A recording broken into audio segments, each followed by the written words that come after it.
ক্রিকেটে অনেক রেকর্ড তৈরি হয়েছে, অনেক রেকর্ড ভেঙেও গেছে, কিন্তু কিছু রেকর্ড আছে যেগুলো এতটাই অবিশ্বাস্য যে সেগুলো ভাঙার কথা ভাবাও কঠিন।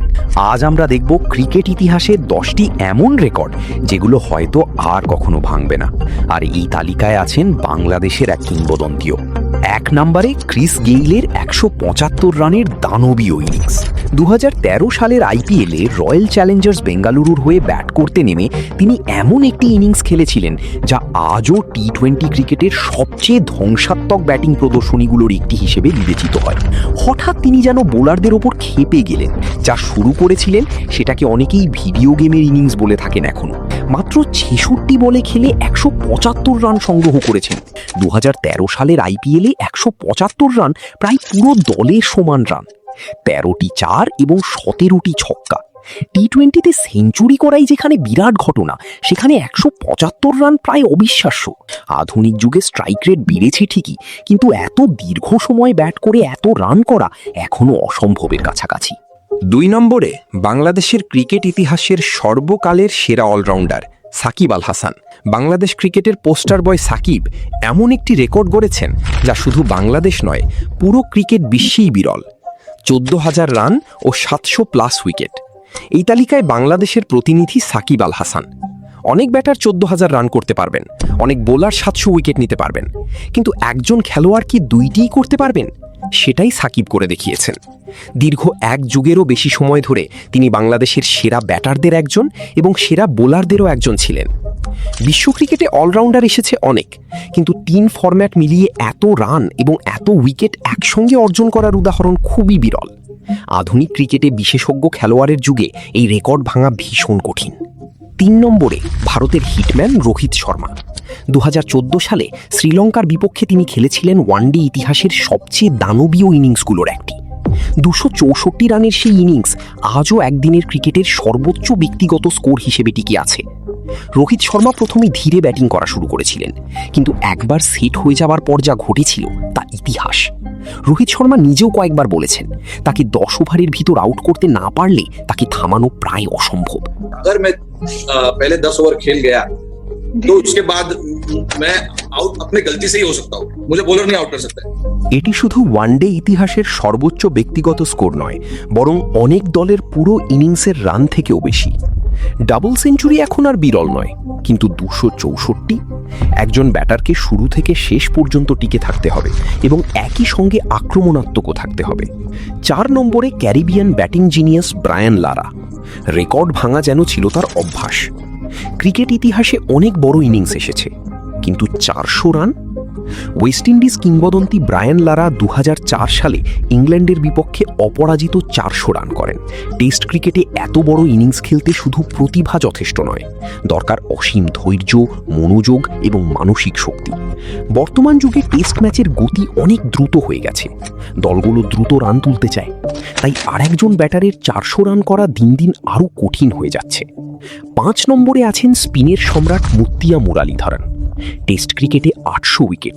সংখ্যাটা শুনতে যত সহজ, বাস্তবে অর্জন করা তার চেয়ে অনেক বেশি কঠিন।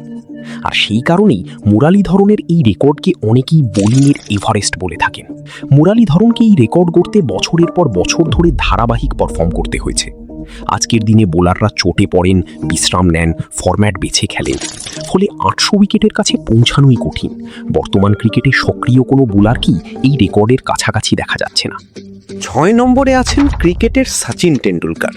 ভারতে কোটি কোটি মানুষ তাকে গড অফ ক্রিকেট বলে ডাকেন। আর কেন ডাকেন তার সবচেয়ে বড় প্রমাণ হলো আন্তর্জাতিক ক্রিকেটে করা 100টি সেঞ্চুরি। সচিন সব ফরম্যাট মিলিয়ে 100 সেঞ্চুরির রেকর্ড গড়েন। একজন ক্রিকেটারের জন্য 100 বার 3 অঙ্কে পৌঁছানো মানে 2 দশকেরও বেশি সময় ধরে বিশ্বের সেরা বোলারদের বিপক্ষে সফল হওয়া। সচিন শুধু প্রতিভাবান ছিলেন না, তিনি ছিলেন ধারাবাহিকতার আরেক নাম। ব্যাটিং করতে নামলে যেন আউট হতেই চান না।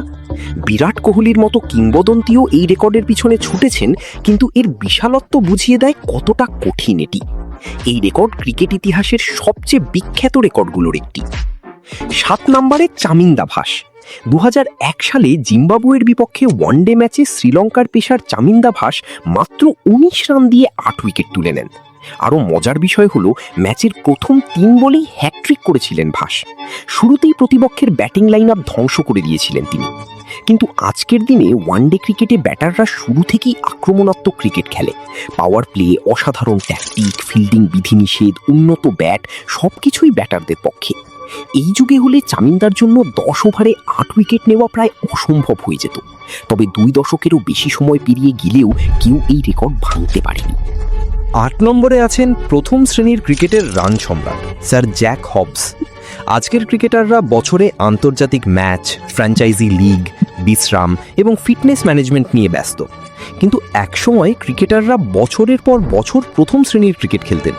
সেই যুগের সবচেয়ে বড় কিংবদন্তি ছিলেন স্যার জ্যাক হবস। তার মোট প্রথম শ্রেণীর রান 61,760। তুলনা করার জন্য বলা যায় অনেক বিশ্বমানের ব্যাটার পুরো ক্যারিয়ারে আন্তর্জাতিক ক্রিকেট মিলিয়ে 20,000 রানও করতে পারেন না। বর্তমান ক্রিকেট কাঠামোতে কোনো খেলোয়াড়ের পক্ষে এত ম্যাচ খেলা প্রায় অসম্ভব, তাই এই রেকর্ডও হয়তো চিরকাল অক্ষত থাকবে। 9 নম্বরে আছেন স্পিন জাদুকর জিম লিকার। 1956 সালে অস্ট্রেলিয়ার বিপক্ষে তিনি এমন একটি কীর্তি করেছিলেন যা আজও ক্রিকেট ইতিহাসের অন্যতম অবিশ্বাস্য বোলিং পারফরমেন্স হিসেবে ধরা হয়। একটি টেস্ট ম্যাচে মোট 20টি উইকেট পড়ে, সেখানে তিনি একাই নিয়েছিলেন 19টি। প্রথম ইনিংসে 9 উইকেট, দ্বিতীয় ইনিংসে 10 উইকেট, অর্থাৎ পুরো ম্যাচেই মাত্র 1টি উইকেট অন্য বোলার পেয়েছিলেন। আজকের দিনে বোলিং আক্রমণ ভাগাভাগি হয়ে যায়, পিচও এতটা সহায়ক থাকে না, তাই একটি ম্যাচে 19 উইকেট নেওয়া প্রায় অলৌকিক ব্যাপার। 10 নম্বরে শোয়েব আখতারের 161.3 কিলোমিটার গতির বল। ক্রিকেটে গতির কথা উঠলেই সবার আগে যে নামটি মনে আসে তিনি হলেন রাওয়ালপিন্ডি এক্সপ্রেস শোয়েব আখতার। 2003 সালের বিশ্বকাপে ইংল্যান্ডের বিপক্ষে তিনি এমন একটি বল করেছিলেন যা আজও ক্রিকেট ইতিহাসের দ্রুততম ডেলিভারি হিসাবে স্বীকৃত। সেই বলের গতি ছিল ঘন্টায় 161.3 কিলোমিটার বা 100.23 মাইল। শোয়েবের রান আপ, অ্যাকশন আর বিস্ফোরক গতি ব্যাটারদের জন্য ছিল এক দুঃস্বপ্ন। তাকে মোকাবেলা করতে গিয়ে বিশ্বের সেরা ব্যাটাররাও বারবার বিপাকে পড়েছেন। তারপর কেটে গেছে 2 দশকেরও বেশি সময়। এই সময়ে Brett Lee, Shaun Tait, Mitchell Starc, Lockie Ferguson, Mark উডের মতো অনেক গতিময় পেসার এসেছেন। তাদের কেউই অবশ্য 161.3 কিলোমিটারের সেই রেকর্ড স্পর্শ করতে পারেননি। আর আধুনিক ক্রিকেটে ওয়ার্কলোড ম্যানেজমেন্টের কারণে বোলাররা অপ্রয়োজনীয় ঝুঁকি খুব কমই নেন, ফলে এই রেকর্ড ভাঙা আগের চেয়ে আরও কঠিন হয়ে উঠেছে। 2 দশকেরও বেশি সময় ধরে শোয়েব আখতারের এই রেকর্ড অক্ষত রয়েছে। ক্রিকেটে প্রতিদিন নতুন ইতিহাস তৈরি হয়, নতুন প্রজন্ম আসে, নতুন তারকা আসে, নতুন রেকর্ডও আসে, কিন্তু কিছু অর্জন সময়ের সঙ্গে সঙ্গে আরও বড় হয়ে যায়। তবে আপনার মতে এই তালিকার কোন রেকর্ডটি সবচেয়ে কঠিন? কমেন্টে অবশ্যই জানাবেন। আর ক্রিকেট নিয়ে এমন আরও ভিডিও দেখতে চাইলে চ্যানেলটি সাবস্ক্রাইব করতে ভুলবেন না।